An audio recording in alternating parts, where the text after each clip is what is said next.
ہماری طرف یہ وحی آئی ہے کہ جو جھٹلائے اور منہ پھیرے اس کے لیے عذاب تیار ہے۔ غرض موسیٰ اور ہارون فرعون کے پاس گئے، اس نے کہا کہ موسیٰ تمہارا پروردگار کون ہے؟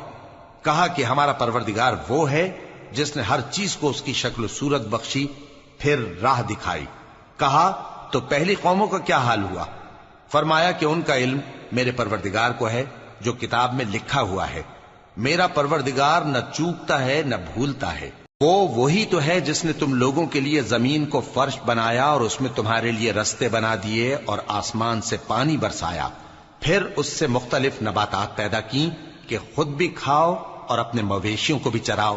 بے شک ان باتوں میں عقل والوں کے لیے بہت سی نشانیاں ہیں۔ اسی زمین سے ہم نے تم کو پیدا کیا اور اسی میں ہم تمہیں لوٹائیں گے اور اسی سے ہم تمہیں دوسری دفعہ نکالیں گے۔ اور ہم نے فرعون کو اپنی سب نشانیاں دکھائیں مگر وہ تکذیب اور انکار